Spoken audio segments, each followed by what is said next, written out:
welcome to Green Talk by Green Care Solutions on KCAA, NBC Radio, iHeartRadio, Spotify, and YouTube. This is a cannabis-friendly and educational program. You must be 21 years of age to listen. Now, we're not doctors, but Green Care Solutions has doctors for you. I'm your host, Angela Mazzanti. And I'm your host, Trippy Trees. Hey, what's up? This is Brian from Green Care Solutions. Green Talk is a program created to educate you about cannabis. Call them for any of your Green Care Solutions needs at 951-609-4071. We are 8-time award-winning, and not to mention, we're 13-time deleted on Instagram. You can also follow my account personally that has all the Green Care Solutions products at Big Guns with a Z 22. Now, today we have two very special guests joining us. We have Be Real and Sen Dog of Cypress Hill. Thank you for having us, y'all. Good to be here. Thank you. Super excited to have you back on Be Real, and super excited to have you this time, Sen Dog. Yes. How are you guys doing today? Good. Very stoned, you know. Stoned is the way, as they say. Yeah. Yeah. So you guys just got a star on Hollywood Boulevard. Tell us a little bit about that. It was crazy because, I mean, you know, if you had ever asked me when we were coming up if that was a possibility, we would have said no. Like, that was the last thing on our mind. You know, we were just trying to make music that people liked, that we liked, and we had no idea something that like that was even possible for us. You know, so it was surreal the day of to see the fans out there celebrating with us and for it to actually be happening, you know, on my end anyway. Yeah, I agree. It was just like an overwhelming day, like filled with emotions and stuff, you know, like almost like a spiritual day. It was just like a lot of things, you know, in those 2 hours that we were out there on the sidewalk, I relived the whole 30 years, you know, Yeah. and I would do everything all over again to get to that point again, you know. And, you know, it was just like it was a beautiful day for, you know, not just Cypress Hill, but for hip hop, for LA hip hop, and for the LA hip hop community. You know, that was like real, like solid acceptance. And for Latino it's hip hop true. at that, Yeah, you know. absolutely. Yeah. Getting representation up there, right? Yeah. That's awesome. So how'd you guys feel with having Exhibit and George Lopez be the one to induct you guys? How'd you guys feel about that?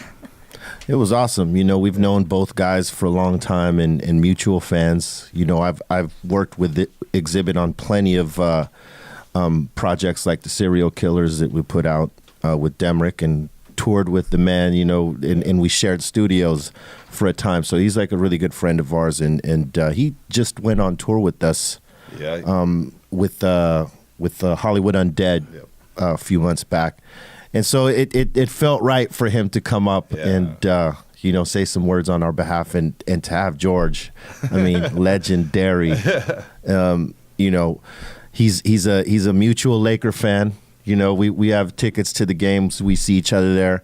And, you know, we sort of crossed up there a few times, and we always talked about, you know, doing some stuff. And you know, we support each other's get down. You know, like I went to a few of his shows, and we played a couple of we played one of his events for him, you know, a couple years, what 3-4 years back, right? The Haiti Relief. Yeah, for Haiti Relief. Oh, that's cool. And, you know, so we had a relationship with George, and he's always been supportive and a fan of Cypress Hill, so we thought no one better to come and speak on our behalf. And fortunately, he had time to do it because, I mean, the man is busy. Crazy. Like he had a show that night in D.C. or something. Right? Yeah. Oh my God. Wow. Yeah, he had to do the thing with us and then fly right out to D.C. to go handle his biz. That's dope. Now, how long have you two been friends? Whew. Well, you know, the group is at, 27 years now? 28. 28, Yeah. and we knew each other probably like 5, 6, maybe 7 years before. So I'm going to say, 35, 37 years, something like that. Like I met Be Real, like I was still in high school, right? And I was like maybe 17 or something around there, you know? Yeah, I was 13. Yeah. Something like that. So when I met him, he was like 13 years old, you know, but already like 6 foot something. So it didn't look like I was hanging with a little youngster, you know? So that was where we met. Before any rap group or anything was discussed, it was just us b-boying and doing the b-boy thing. Like hip hop culture, you know, popping, breaking, graffiti, and all that stuff. You know, we had mutual friends that eventually connected us. You know, I met him through his brother, who was getting down with this one crew, and you know, we connected and stuff like that. And he got out of the breaking culture and started rapping. And you know, a few others and himself, they were rapping in the city where we were from, in Southgate. And there wasn't that many people doing that. And so that was something that I got interested to. So, you know, I started seeing what they were doing and eventually started getting down with them on the rap angle, because, you know, it was cool, you know, to be a part of the hip hop culture, breakdancing, popping, and graffitiing. But, you know, as an MC, that was like the pinnacle, you know. So, you know, that was something we were always aspiring to be. And when I saw them doing it, I was like, I want to do that. And fortunately, you know, they brought me into the circle, and you know, years go by, and we eventually formed this group with DJ Muggs, you know, and rest was history after that. But yeah, it was as simple as that. This guy, you know, went, well, I don't want to pop no more. I'm gonna get on the mic, and that was it. Yeah, I saw a kid named Porky from Compton. And I was still in high school, and I wanted to see, he was a badass pop locker. And this one day I went to a ditching party, right, at Skip School, and Porky was there, and I was waiting for him to pop lock, and he didn't want to pop lock, he wanted to rap. And I was like, he started rapping, I was like, oh, wow, anybody could do that? Because at that point, I thought you had to be from New York to do that. And that's when I realized, wow, anyone could do this. So I started rapping that same senior year. I brought my brother in to start the group, a little group that we would like imitate Run DMC songs to. And then one day he told me he knew this kid in his pop locking group that he was doing in his breakdancing thing that was really nice with the words. And I'm like, yeah, okay, bring him in, let's hear him. And he brought Be Real down, and like he auditioned for us actually, like in front of my mom's house. I'm like, and I gotta say, I was horrible at rapping at the time, but you know, I had words, and that was the thing. So it was just a matter of time before, you know, we got everything together. But so he rapped for like 15 minutes that day, and after like 2 or 3 minutes, I had enough. I'm like, yeah, he's in, you know. Wow. So that's how our early stuff. And our first DJ was Julio G, who we went to high school with, me and my brother, and Julio eventually got a mixed master gig, but he on the radio show. But he introduced us to DJ Muggs, who was just like us, like, you know, rowdy and drinking 40 ounces and smoking joints in the open, you know. And it just fit in. It fit in really well. And eventually, my brother, you know, who goes by Mellow Mayonnaise, he went solo, and the rest, you know, then me and B got together with help from DJ Muggs, who was in New York at the time, and was sending us cassettes to my mother's house by the mail, right? So we get those cassettes and hear what beats he had sent us that week. So we would get busy and we would write to that. So when Muggs came down, we had rhymes already for him. And that's when we decided, okay, let's go ahead and forward with Cypress Hill, you know, because we already had a name. From day one, we had a name. It was the block that we'd grown up on. And that's how that instrumental, you know, part of it came to be. That's so cool. Yeah, I never even knew that, all of that history behind all of that. No, it's crazy. Now, since you were older, did you have any influence on B-Real as far as like the cannabis stuff goes? Yeah, tell the truth, son. Well, I smoked B-Real his first joint, or his first real good joint. Made me smoke first it, real basically. joint. Yeah, yeah, and it was a good thing. I mean, it wasn't like he couldn't handle it. You know what I mean? Yeah. So I mean, he came back the next day and smoked another joint with me. So couldn't have been too bad. No, it couldn't have been too bad. So we were always known as, you know, me and him everywhere together. We had weed everywhere we went. True that. You know, if it was good or bad, we had. You know what I mean? So at that point, we were just formulating, you know, what would be like our vocal style and whatnot. And I think the weed was a big part of it, for sure. Oh, definitely. You guys have been such a huge part in the cannabis industry, and now moving on to not just doing music, but having your own cannabis brands. So I think everybody definitely wants to hear a little bit about that from both of you. Well, it's something that we've talked about throughout our career and stuff like that, through, celebrating it, through educating people with it. So when it came time to, create a brand from it and get into the space, we thought, obviously, it's an automatic for us. But, it hasn't been such an automatic because, you have all these different rules and regulations now, and who do you partner up with to actually pull off the right brand and stuff like that. I've had some success doing my own brand with Green Thumb and whatnot, and it sort of gave me a heads up on how we could navigate with Cypress Hill, because we've always been careful with our name. We didn't want to just attach our name to anything, because we had worked so hard in the music industry to build it.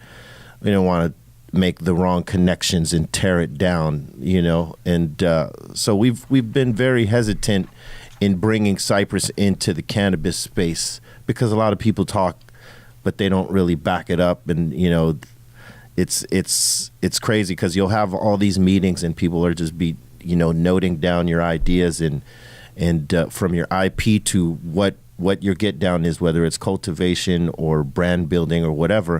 And they're just taking notes on how they should do it. So you have all these meetings with these people that go nowhere.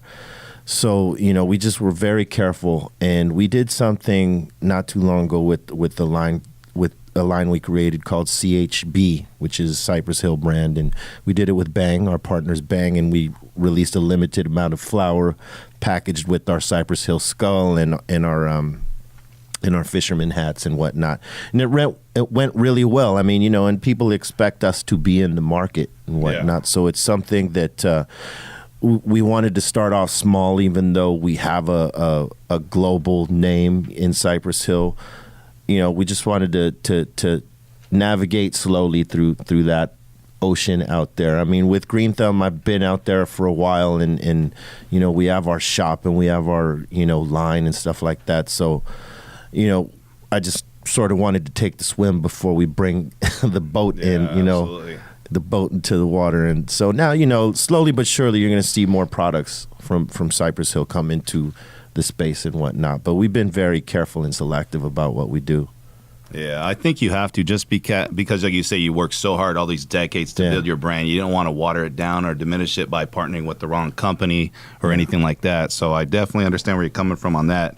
For you guys' Hollywood Walk of Fame, how many celebrities, just off the top of your head, do you think that you saw that you were like surprised to see there that actually showed up and supported you guys? Man, Chuck D, Tom Morello, Everlast, Baby Bash, Burner, Big Boy from the radio.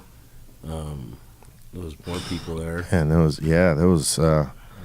was a few we didn't expect. Trying to remember, because it was just, I was trying to look and absorb everything, but it was a trip. More so than the celebrities, I was tripping on the fans. Yeah. About how many fans do you think showed up? Like, rough estimate. It seemed to be about 1,500, 2,000. Oh, wow. We could have did a small show out there. And, surprisingly enough, they told us that, there's actors and actresses that are mega stars that their turnout isn't that big. And, so it's a testament to our fans and how much love they got for us. So, we totally, we always said we had some of the best fans in hip hop or just in music in general. They've supported us through the great times, through the quiet times, through, all parts of our career. So, it's great to have fans like that got that kind of love, that would show up on a weekday in the afternoon, to celebrate with us. It was awesome. Now, with Cypress Hill, do you feel like there was any song that like stuck out that really like put you guys on the map with music? Yeah, like Insane in the Brain. That was actually two. It was two. It was Kill a Man first, and then Insane in the Brain. Yeah. It was those two songs that pretty much launched us. And the song that kept us out there after those two songs was Rock Superstar, which was a surprise, to all of us and the record label, that it had the type of legs to sell us the amount of records that album sold. Because, typically, you know, when your first album goes platinum and your second album goes double platinum, the trajectory looks like you're going to sell more, but that doesn't always happen in hip hop. It's not guaranteed. And, you know, we were sort of in disarray with our management at that time. So, you know, the expectation levels were low at that point for what was going to happen with that third album, which was Temples of Boom. And fortunately, we were able to get out there and tour, you know, using those songs before that album came out. So people had some sort of, you know, familiar vibe with them. So when we put it out, people were like, oh, those are those songs. Yeah. And, you know, we were able to sell a lot of records behind that, but it totally surprised Sony Records because they thought, you know, we were done. And here comes this song that, you know, hit on the hip hop level and it hit on the alternative level. Yeah. And, you know, it just sort of cemented, you know, our base and who we were and, you know, how long we were going to be around. You know, that was like a pivotal thing for us. That what was it, Skull and Bones record. It was a record, you know, after the album that came out after Temple of Boom. You know, it was a stretch. So it's those three songs pretty much. But the one that really put us over, yeah, you know, I agree with Sen Dog. It's Insane in the Brain. It was an explosion we did not expect. Yep, that's the one that I remember. That 10-year-old me was sitting there wanting to have an afro, like Be Real, like, you know what I mean? So I've always been a fan. That song will always be just legendary in my book.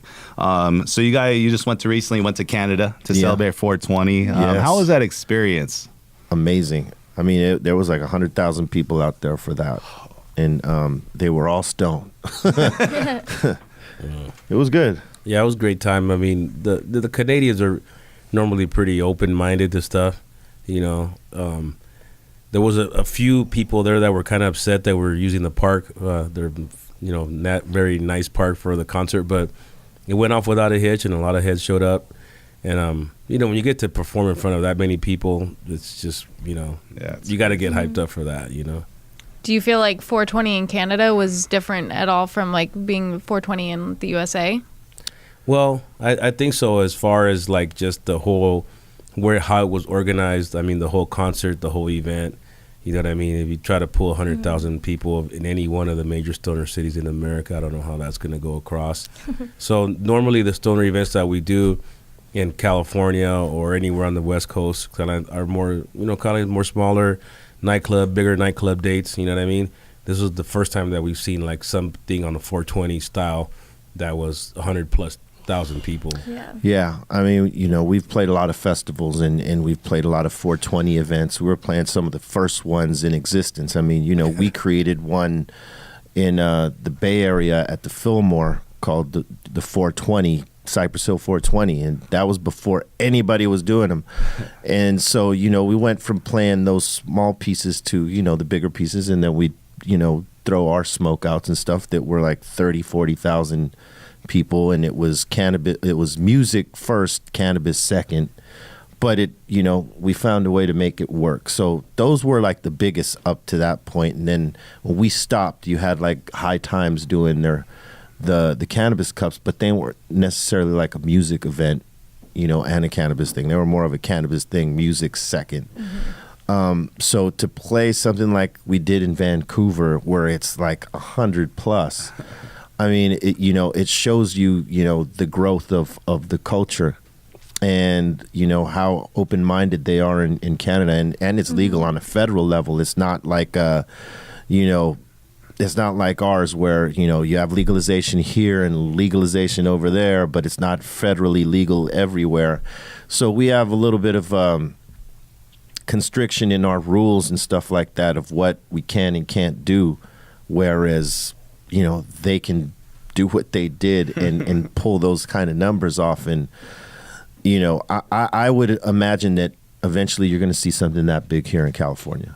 I would definitely hope so. Have you guys been to any of the California events since legalization hit and they've started changing things about the events?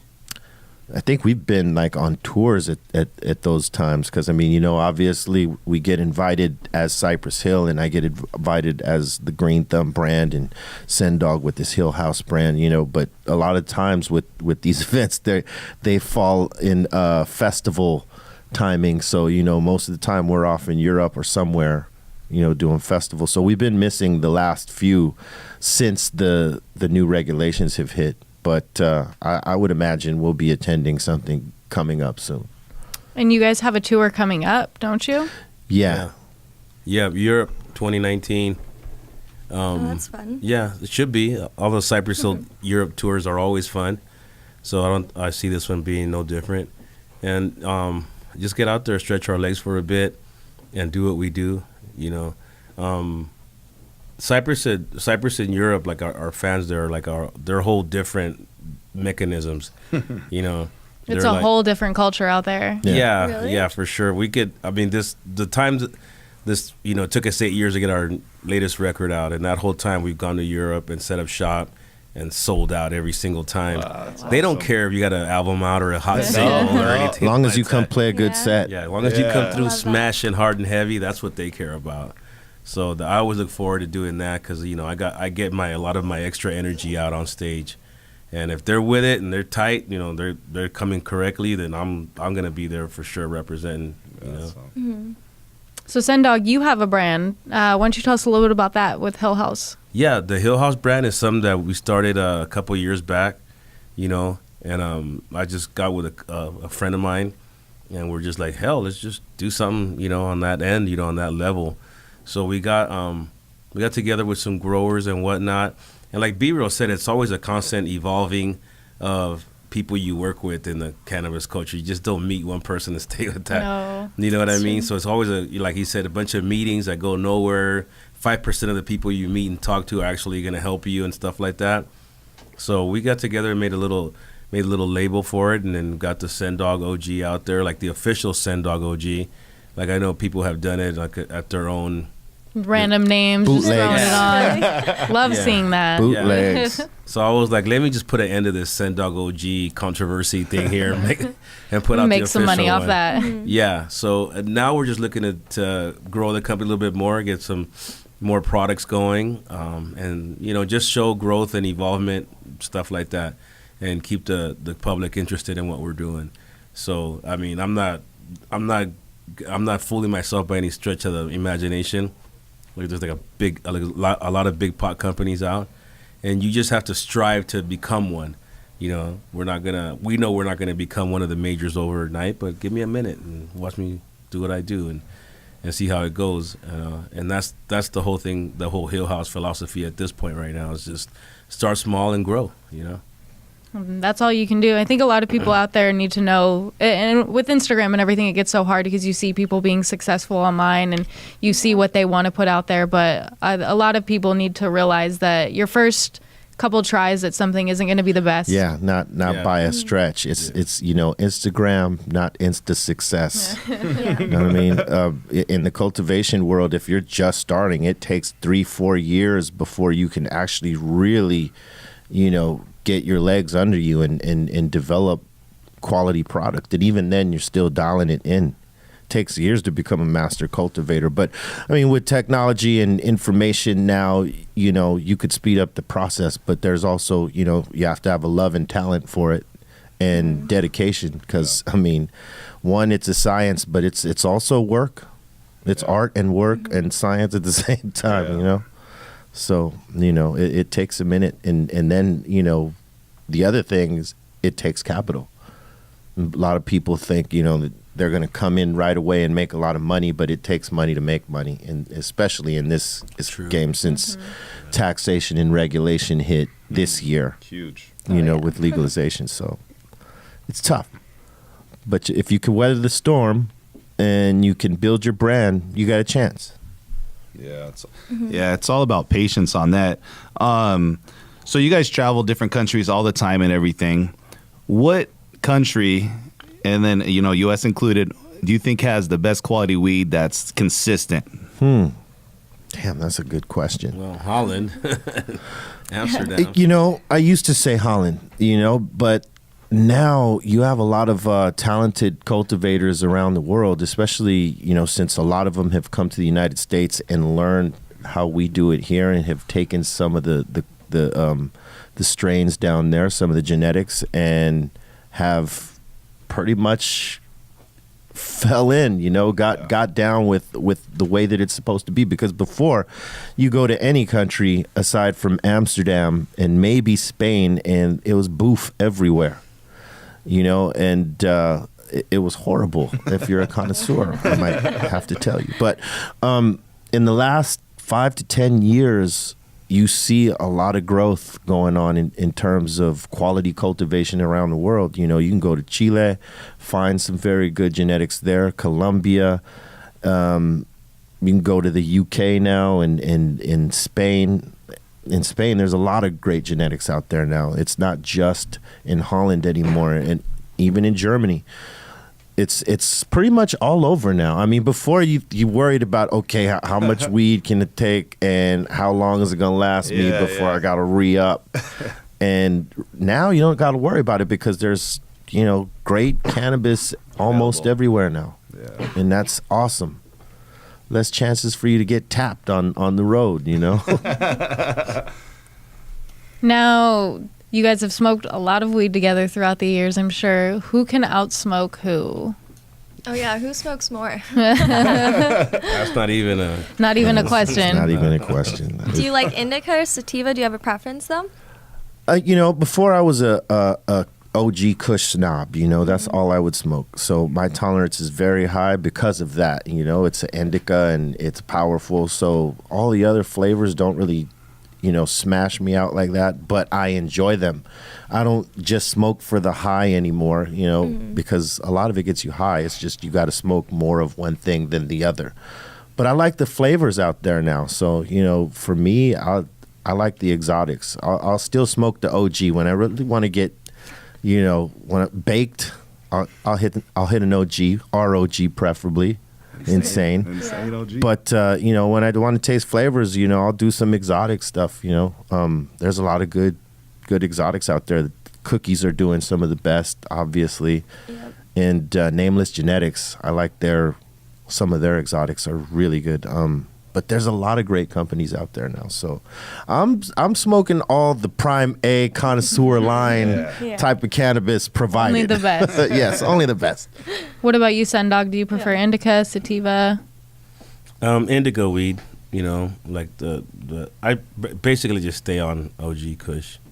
And just get high. Make sure I get high all the way. Does that affect, like, when you smoke OG before a concert, are you too relaxed, or do you have to wait till after, or does that make you perform, like, perfectly? No, I mean, a concert is a concert. If you can't get up for that, then you got to check your heart pulse or something. No, I remember when B first brought around the Kush strain and all that stuff, and I had to get high with him. You just every day get high with him just to be on his level of where he's at, and I just kind of like stood on that level. Nice. Once I got to it, what I mean? I just stood on that really, head nodder level type of thing. But, I'm a functioning stoner, you know what I mean? That's good. I just don't get stoned and not do nothing. I do stuff when I get stoned. Perfect. So it doesn't really slow me down or anything like that, You have to take everything. You have to use it for what it's worth, and I get creative with it. Yeah. So most of the time when we're in the studio, that's what I'm smoking on. You know what I mean? Because it helps me be creative, and it helps me be spontaneous and things of that nature, which help out in my job. Yeah, I think for shows, it just, it maybe puts you in a different pocket because, we've done shows without being high. We've had to go to countries where you could not get caught with it. So, that entails some shows without being high. And, it's a different energy. We still do what we do, and we put 100% effort whether we're stoned or not. But, there's just a pocket that you get into when you are stoned. And we like that pocket. So, Be Real, you recently had Joe Rogan on the Smoke Box. How did that go? What was that like? We've been trying to get Joe for years. Oh, I bet. But that guy is busier than anyone I know. And I'm pretty busy, but he's very busy. And so I had been hitting him up and then, trolling him on some of his posts like, "Hey, Joe, how about coming in the smoke box? Hey, people, let him know." And, it turned into, it actually worked. I mean, me and Joe are friends, so I could just call him But I thought getting fans involved would, Push them a little more. Tip the scales a little bit, if you will.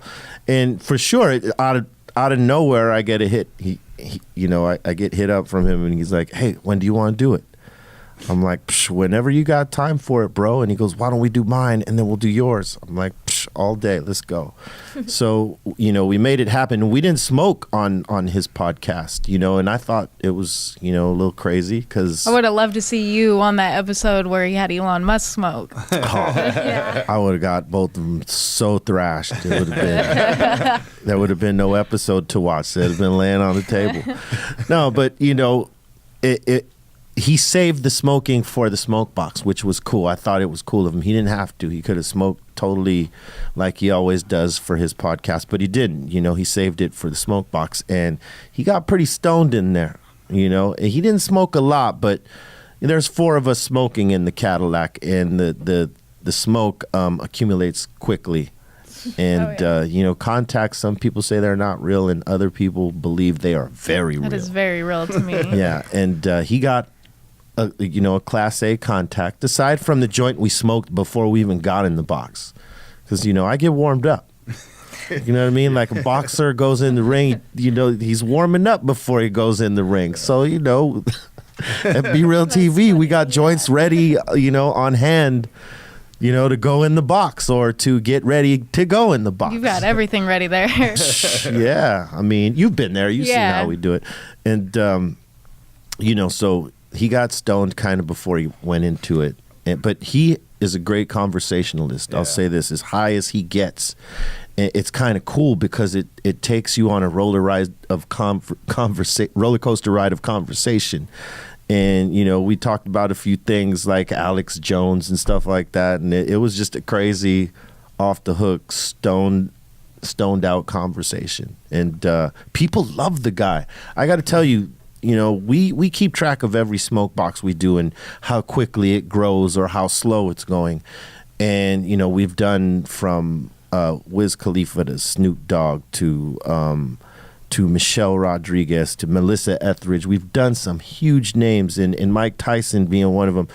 His was growing quickly, and we were like, wow, look at Mike Tyson's smoke box go. That's how much people love this guy, right? Mm-hmm. Joe Rogan's smoke box was growing faster than Mike Tyson's smoke box in that whole first 2 days. Like he got to 300,000 200,000 in 2 days. Like that's very fast, for us anyway, in terms of how quickly a smoke box might grow in terms of views and stuff like that. People love Joe Rogan, I gotta say. I love Joe Rogan. That's the homie right there. Yeah, he's just very blunt person. He's very knowledgeable about like a lot of different things. So he has the UFC, he has a Cannabis, he has his show. So he does bring that big following. Oh yeah. So about like Be Real TV and the Smoke Box, how can people look you up and find that? Well, the Smoke Box is available on our website, which is www.bereal.tv. But, most people find it through our YouTube page, which is Be Real TV YouTube and whatnot. So, we launch it from there. We post it up on our site along with our other content. But, people find it on YouTube. That's where the first home was for it before we had it on our website.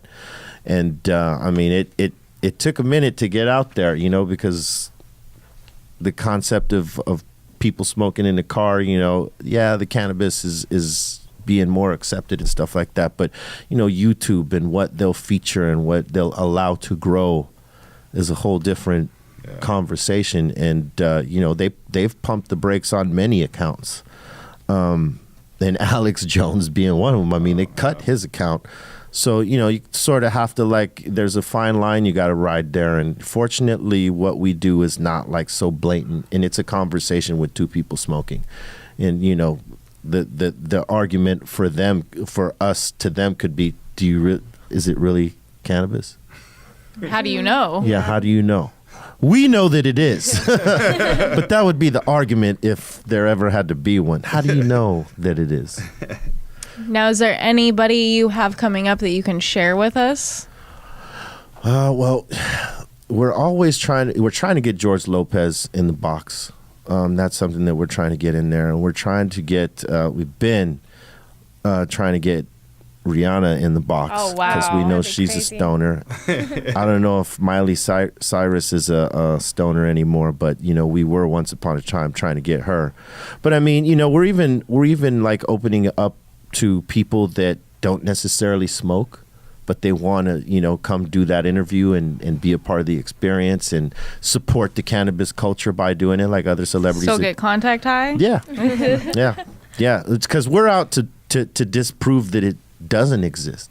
We know that it does. So we just had the actor Noel G was in Training Day and a bunch of different movies in the box, and he used to smoke, but he doesn't smoke anymore. And that day we super smoked that box out to see if my man was going to get a contact high or not. And yes, he did. So for those who think it's placebo or psychological, no, it's real. So, Sen Dog, you just posted on your social media about the Simpsons that they had you on their show. What was that like seeing that? Well, back when that happened, that was pretty crazy.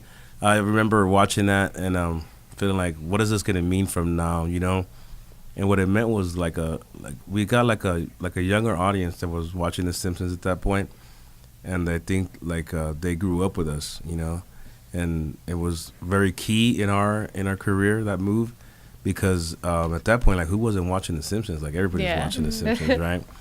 I mean, and not just us, but I think who was Sonic Youth was on there, and Peter Frampton, and just the quality of artists that they put us in there with, that they lumped us in there with, was like a legendary lineup type of thing. So when we did that, I remember they asked me once, "Hey, do you like The Simpsons?" I was like, "Yeah, you want to be on it? Yeah, sure, let's go." It was Why not? It's nah, I don't know. I don't know about that one. I was like, "Yeah, let's do it." It's one of those things where you've made it when The Simpsons ask you to be on, because they're all about talking about things in pop culture. So they had to ask you to be on it? They couldn't just put you without you guys knowing? No, they wanted us to be on it and do our own voices and stuff like that. So, I mean, we suppose they could have, but they would have had to ask our permission for the music and even for the images and stuff like that. So, yeah, I mean, and plus, I think they wanted us to be a part of the episode by speaking in them and stuff like that. So, it was cool. I mean, it was another thing that I don't think any of us ever expected. Just because of what we were talking about. Because when we were coming out, cannabis wasn't necessarily so cool to be talking about, on any level. So, there was a lot of opportunities that we did not get because of that. So for, The Simpsons to come at us and say, "Hey, we want Cypress Hill in this episode," I mean, that was awesome. It was another crazy experience, like a milestone, if you will. But yeah, it wasn't something that we ever expected to be invited to do. All right, and you guys were on Bong Appetit recently, right? How was that? Well, yeah, they just asked me to, they revamped the show, right? It was more like a dinner party style the first 2 seasons. And when they brought me in to do the 3rd season, they asked me to do the hosting position. So, I wasn't really doing a lot of edibles at that time anymore. Mostly a flower smoker and whatnot.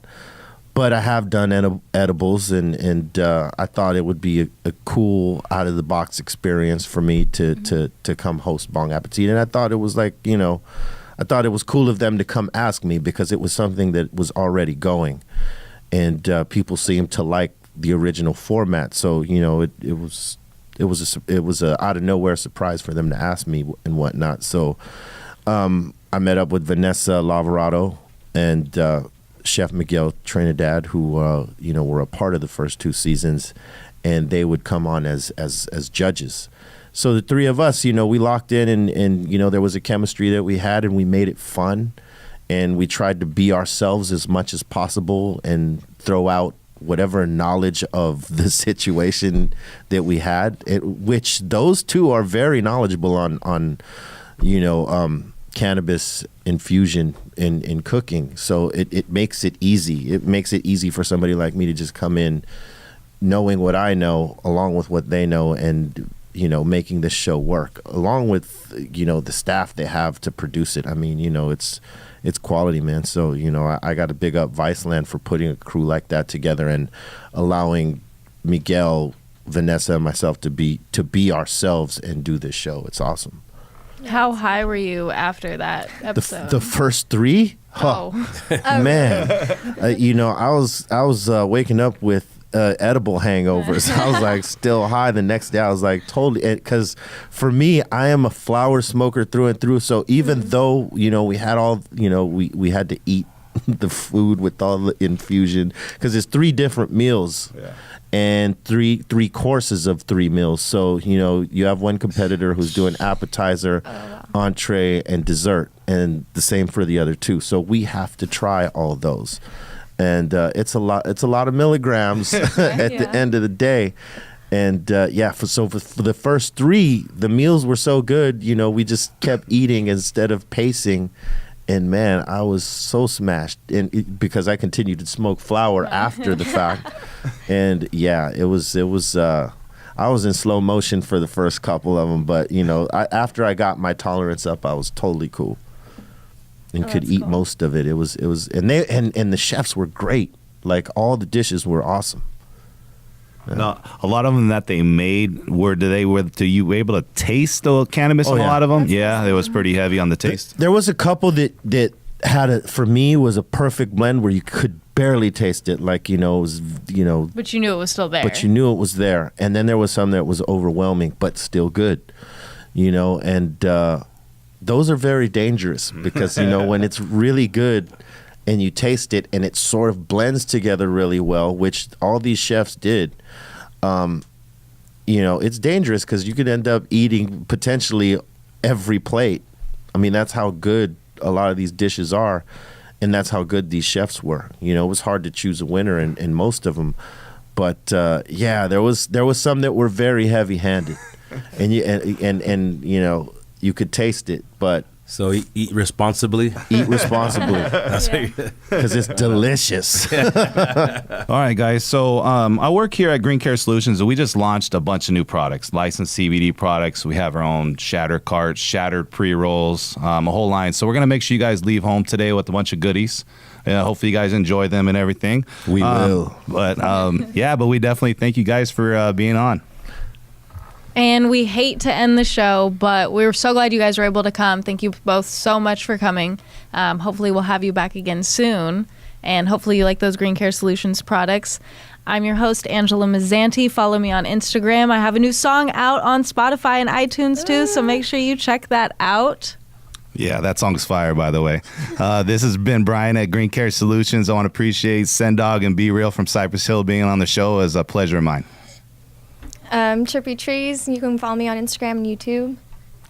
I want to thank y'all for inviting us on the show. You can check me out on the Smoke Box, the Dr. Green Thumb Show, Bong Appetit, the Dr. Green Thumb Collective in Sylmar, and on tour in June with Cypress Hill. The Sen Dog. You can catch me on Instagram, SENDOG, and Twitter and Facebook. And also my company, Hill House, is on Instagram and Twitter. HILLHOUSC, and see me there or every night on stage catching wreck with Cypress Hill. That's what we do. All right, thank you guys all for watching. Make sure you follow us on Instagram, YouTube, Spotify, and iHeartRadio, and we will see you next time. Let's see how high we can go. How high we can go. How high we can go. How high we can go. Will you love me, love me, love me, love me, love me all night? 'Cause in your dreams I'll be there holding you so tight. Let's see how high we go, so baby just take my hand. If you're ever scared, I'll promise we'll eventually land. Love can go up and down, but when you're around, let's see how high we can go.